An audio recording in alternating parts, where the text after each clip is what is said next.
Hey, welcome back. So, as promised, we're going to talk about cooking and flavoring. So, a couple of things. One, I just want to make sure this is really loud and clear. You want to make sure you choose an oil that's approved for consumption. So, not all essential oils on the market are approved for consumption. Some essential oils are poisonous and you would never, ever want to consume them.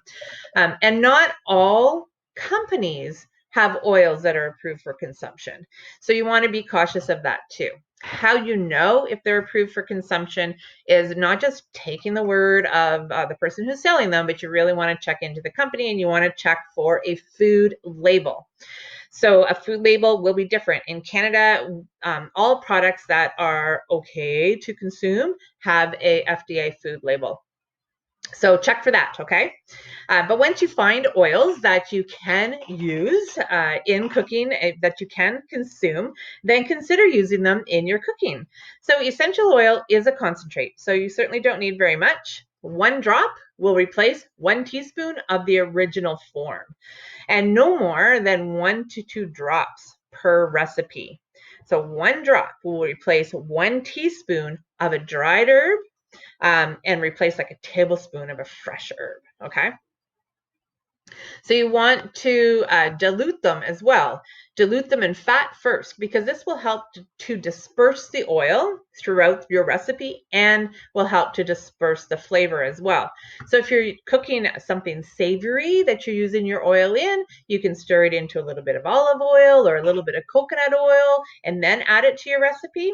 Or if you're doing a sweet recipe, you can add it to a little bit of honey or even a little bit of maple syrup. That works really well too.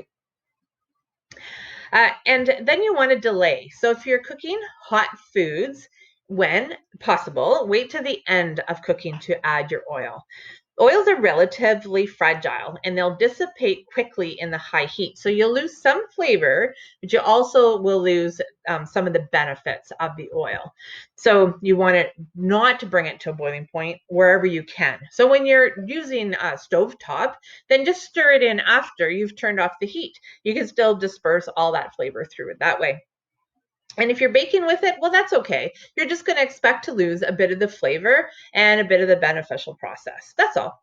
But still, you'll have fun. If cooking is a thing for you, you might be really excited to try all these different oils in your culinary experience. There's all different oils that some companies have approved for consumption. So things like all your spices usually will have an oil. So black pepper, basil, oregano, rosemary, all of those. But also then you can look at your fruits and you can get like lemon and lime and grapefruit and bergamot, and also things like cinnamon. Well, I guess that's a spice, but cinnamon too, I use that pretty regularly. You can also just add it to flavor your water. So putting a couple drops of lemon or a couple drops of lime in your water is a really fun thing to do as well.